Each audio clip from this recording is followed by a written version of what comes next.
We also welcome Ms. Rena Wang from Asian Health Services in Oakland, California, as an emerging leader.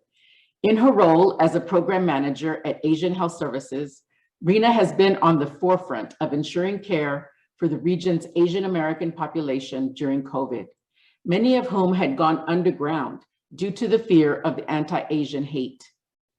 Throughout the pandemic, Rena has successfully implemented numerous multilingual pop-up services to meet the community where they are at, in parks, schools, community centers, and so many more places. Her efforts have resulted in testing, vaccination, and other health services reaching far beyond the clinic's patients to those most vulnerable and those with special needs. Rena has also been passionate about integrating her research skills into her frontline work, ensuring that all data is disaggregated so that her team can address inequities among Oakland-specific ethnic groups. And a little birdie told me a while ago that on top of all of that, are you ready for this? She was an Olympic athlete in badminton in London. Absolutely. Now let's move on to our panel discussions because I think we're excited to hear from our winners today. Our first panel is being facilitated by two of our distinguished visitors, Ms. Tess Koenig and Ms. Velma Hendershot. Ladies, we turn it over to you. Thank you, Rachel. I think you're absolutely right. We've got a great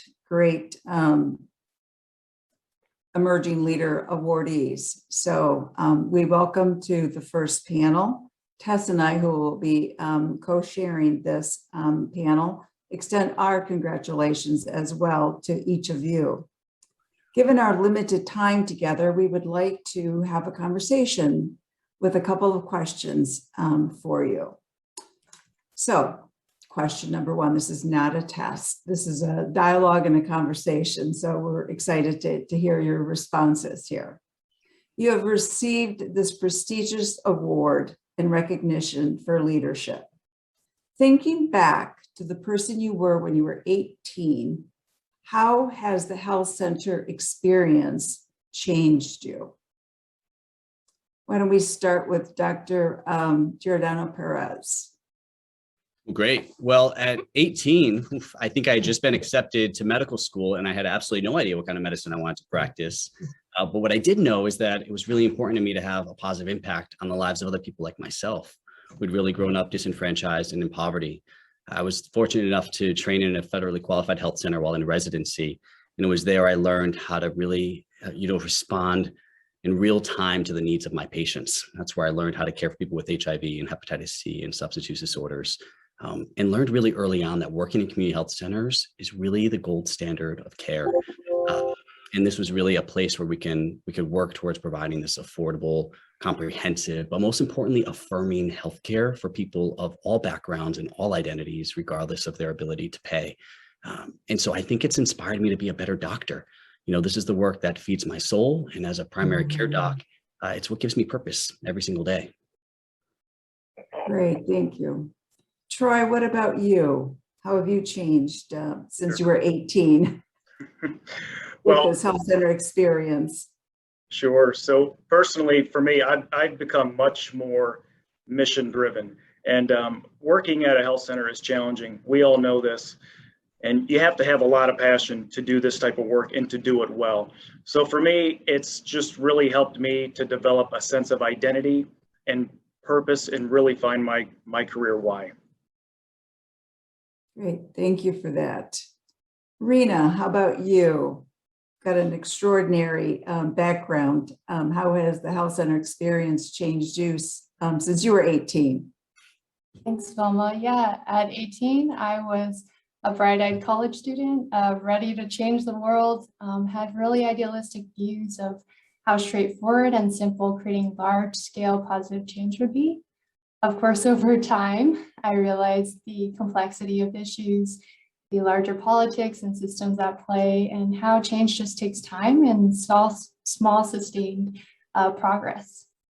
I also found out that each individual and entity has different priorities and may not always be on the same page, even about basic human rights, such as access to quality care, culturally and linguistically appropriate care, to treat everyone with humanity. And I think these are things that we have to continually and constantly protect and fight for.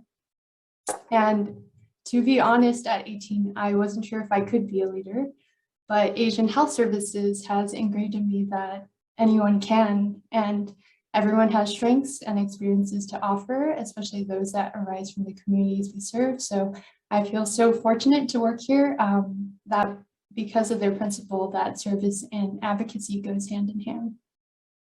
Great, thank you. It comes through in all of the responses that we've heard thus far. So next we have Natasha. How about you? Hi, thanks, Velma. I wouldn't say my experiences here have changed me as much as it has defined me. At 18, I mean, you don't know much, but I knew for sure I wanted a career in healthcare. I just wasn't sure what avenue I was going to take. And so that decision was a personal decision based on a commitment to service. And so what my community health center experience has taught me is it's allowed me the opportunity to serve patients, both underserved and all patients of any type. And so it's taught me a skill of essentially being great at being sure of who I am and being great at serving patients who deserve it. And for me, the most rewarding part of that is being able to offer that care to those patients who would ordinarily not have it. So I think in a way I feel fulfilled and definitely grateful for the privilege to serve. Great, thank you. Carissa, how about you? You look like you're still 18. Oh, from your photo anyway. thank you. Well, when I was 18, I feel that I was one that I didn't know exactly which direction I wanted to go. I wanted to be a medical provider. I, did bio pre-med, but I made the decision at one point that being a leader was something that really fit. I figured that if I went the direction of healthcare administration, I could really have a positive impact on patient care. I had gotten my master's in health administration, but then I felt like I was stuck on the business side of things and wasn't really impacting patient care as much as I wanted to. I then received my degree in nursing. From there, I started as a nurse manager, right? And it seemed to really fit. But looking back to when I was 18, I didn't have a clear picture of what healthcare looked like for many in the surrounding communities. I work right now in the community that I serve. And at being 18, I didn't have a clear picture of what that was. I didn't know the needs of my local community and how the local health centers are a tremendous resource for those. Overall, working in the health center has allowed me to gain a wealth of knowledge, and it's really allowed me to impact health outcomes for patients. I really do appreciate working for Sun River. It has opened my eyes and allowed me to grow tremendously as a person, especially considering the way I view access to healthcare for the underserved and vulnerable. So I'm grateful for this experience and the ability to continue working here. Well, very impressive answers by each of you, and we can certainly see and hear in your voices the comments and your commitment to the health center movement and how you've grown and how you've been able to achieve as much as you have. We could probably carry on this conversation for a lot longer than just the 10 minutes that we were allowed. Unfortunately, I don't think we're going to be able to get to the second question, but I appreciate everybody's answers to this. And again, just thank you for your commitment and dedication in serving all of the communities. And to Rachel's point, I think that all of you will take the health center movement to the next level. So thank you again and congratulations.